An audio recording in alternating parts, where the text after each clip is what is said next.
प्यारे बच्चों, हम कक्षा 7वीं का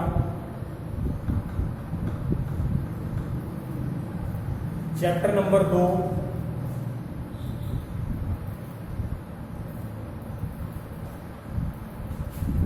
भिन्न एवं दशमलव इसको करेंगे।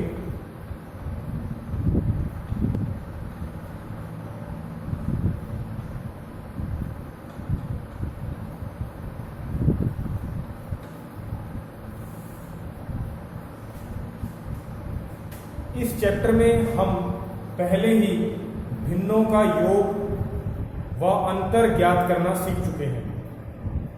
आइए एक बार उसकी दोहराई करते हैं।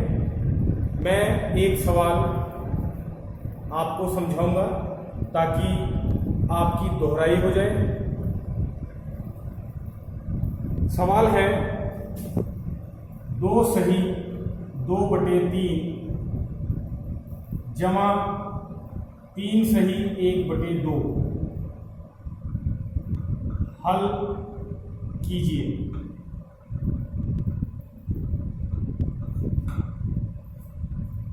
बच्चों, ये जो भिन्न आपको नजर आ रही है ये मिश्रित भिन्न है।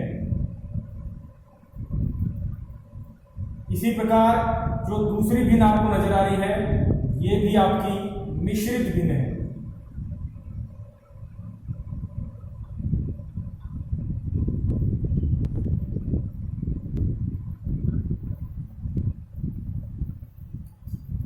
मिश्रित भिन्न को हम पढ़ते कैसे हैं?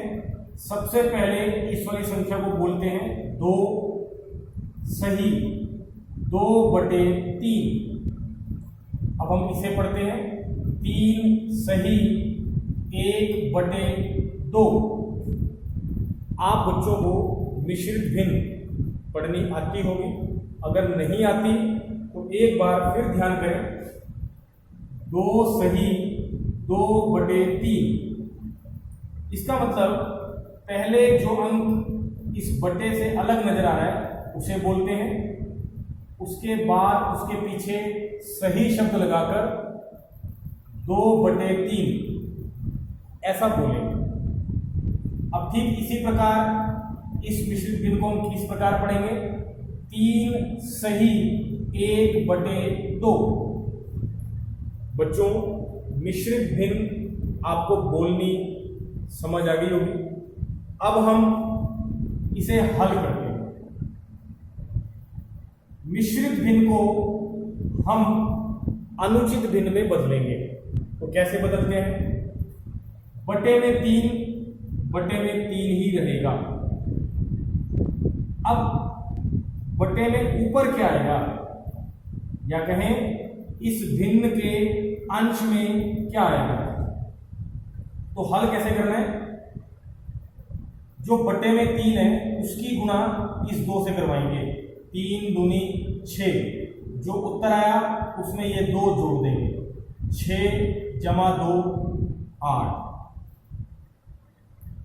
एक बार फिर ध्यान करें, बटे में 3 ऐसे कैसे रहेगा? ऊपर क्या आएगा?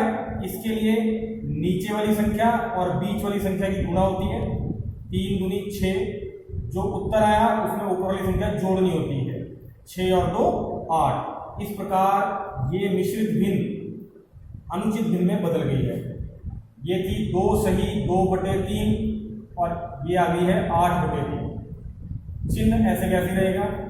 उसी प्रकार इस मिश्रित भिन्न को भी हम अनुचित भिन्न में बदलेंगे।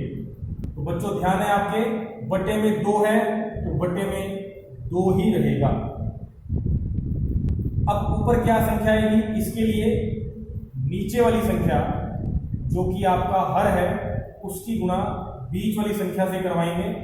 2 3 6 और इस 6 में 1 को जोड़ेंगे। 6 जमा 1 7 7/2। अब इन दोनों भिन्नों को जोड़ना आपको आता है।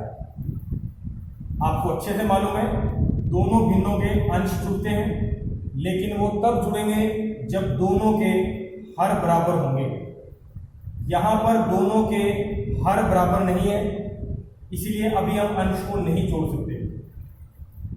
हर बराबर करने के लिए हम इसका एलसीएम लेंगे, 2 और 3 का एलसीएम।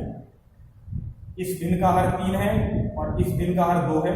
इन दोनों को हमने बराबर करना है, एक समान करना है, इसके लिए हम इसका एलसीएम लेंगे।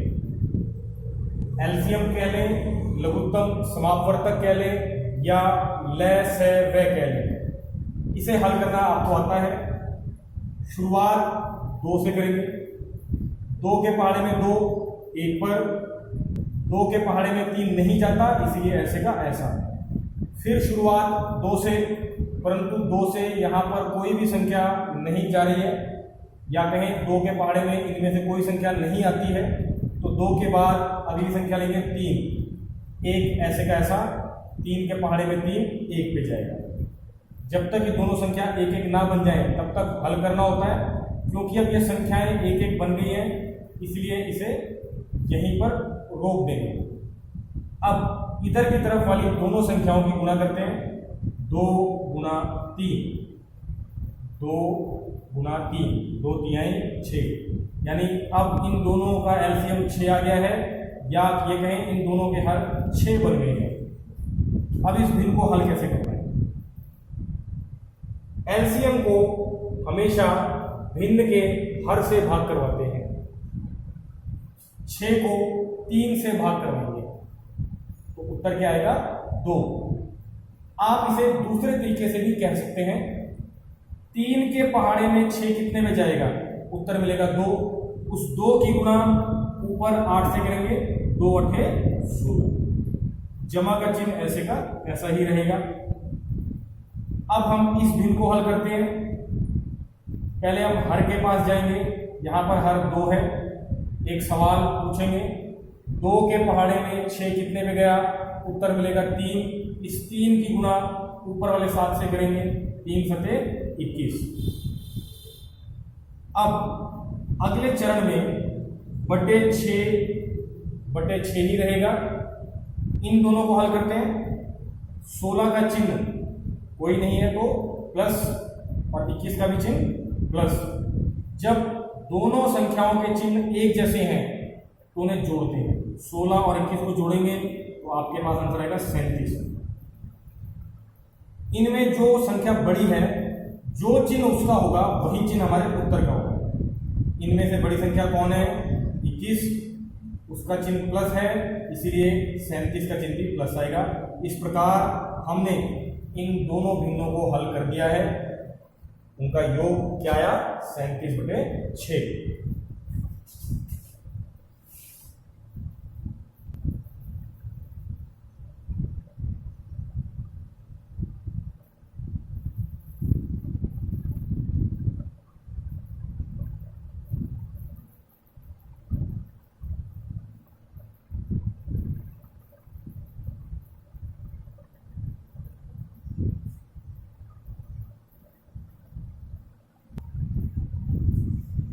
अब हम इसी प्रश्नावली का दूसरा सवाल हल करते हैं।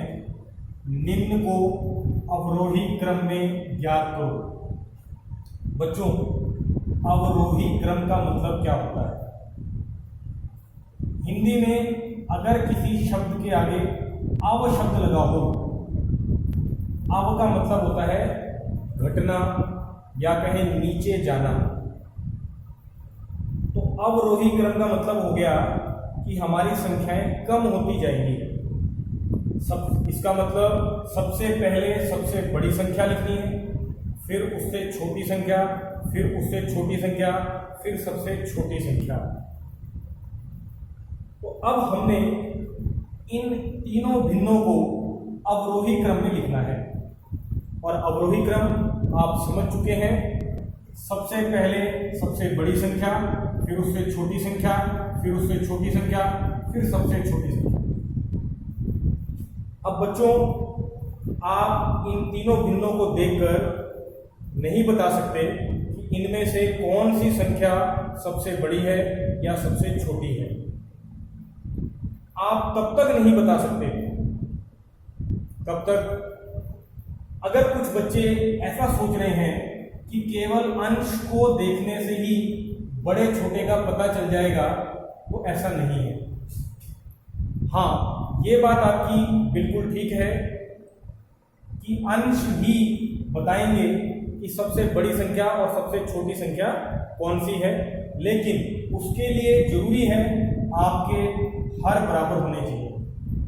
अगर इन तीनों भिन्नों के हर बराबर होते तो फिर हम केवल अंशों को देखकर ही पता करेंगे कि इनमें से बड़ी संख्या कौन है और छोटी कौन है।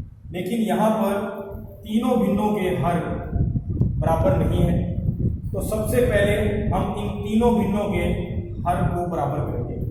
हर को बराबर करने के लिए हम क्या करते हैं, एलसीएम लेंगे। एलसीएम किस किस का लेंगे, तीनों भिन्नों के हर का, यानी 9, 3 और 21। तो चलिए एलसीएम लेते हैं। सबसे पहले 3, फिर 9 और फिर 21। अब इनका एलसीएम लेते हैं। आप बच्चों को अच्छे से मालूम है शुरुआत कौन सी संख्या से करेंगे, 2 से। क्या 2 से इनमें से कोई संख्या भाग हो रही है या भाग होती है या कहीं पहाड़े पर जाती है 2 के पहाड़े में? तो ना तो 3 जाता है, ना 9 जाता है, ना 21। इसका मतलब हम 2 को नहीं ले सकते।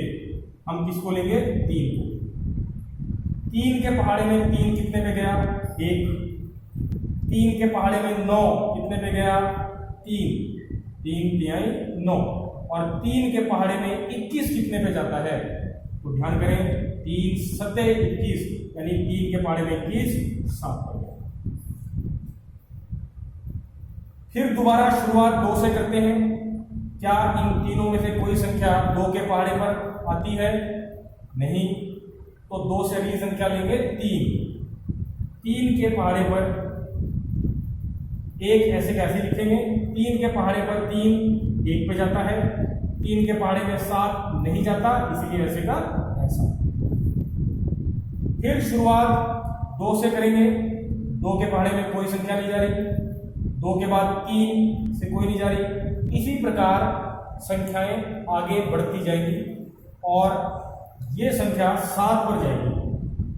1 ऐसे कैसा, 1 ऐसे कैसा, 7 के पहाड़े में 7 कितने में गया, 1 पर। अब आप बच्चों ने ध्यान रखना है, जब तक यहाँ जो संख्याएं हैं वो 1-1 ना बन जाए तब तक ये प्रक्रिया चलती रहेगी। अब यहीं रुक जाएं और इधर वाली संख्याओं की गुणा करें।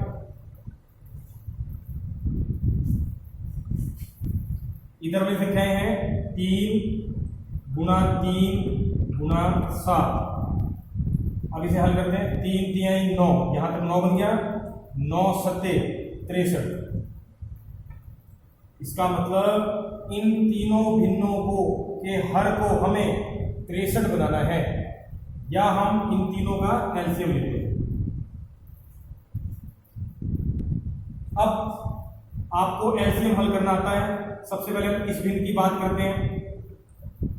इस भिन्न के हर के पास जाएंगे, हर से सवाल पूछेंगे।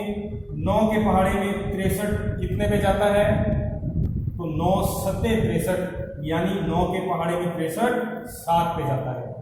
7 की गुणा 2 से करेंगे, 7 दूनी 14, कॉमा। अब हम इस भिन्न को हल करेंगे। इस भिन्न के हर के पास जाइए।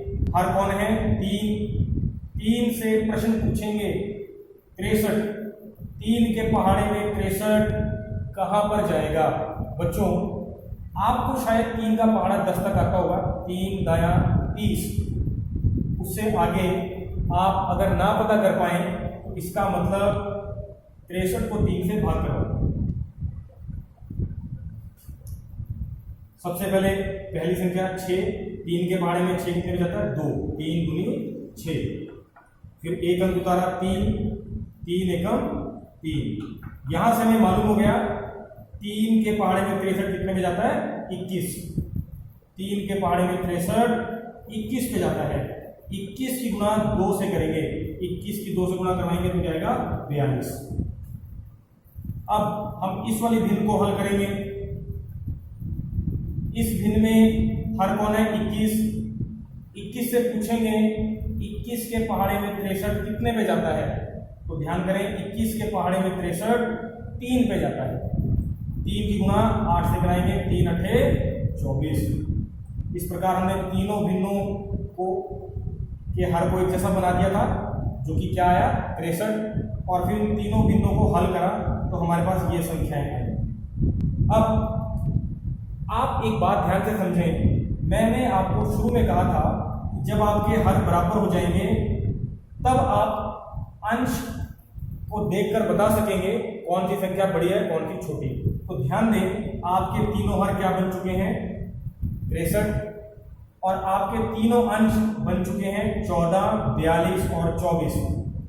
अब आप इनको देखकर ही बता सकते हैं कौन सी संख्या सबसे बड़ी है। तो सबसे बड़ी संख्या कौन है 42, इसका मतलब सबसे बड़ी भिन्न कौन सी है 2/3। तो सबसे पहले हम 2/3 लिखेंगे, ये चला गया। बचे हुए में बड़ा कौन है 24, तो इसका मतलब कौन सी भिन्न बड़ी है 8/21,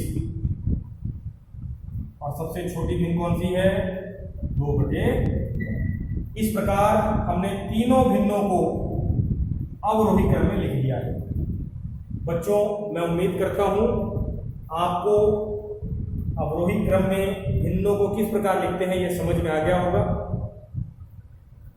आपके लिए इसी प्रकार का एक प्रश्न और मैं आपको दे रहा हूं, आपने उसे हल करना है, उसका अभ्यास करना है। आपने इस प्रश्न को हल करके देखना है। ये प्रश्न भी जो भी मैंने आपको समझाया है कंसेप्ट उस पर आधारित है। थैंक यू बच्चों।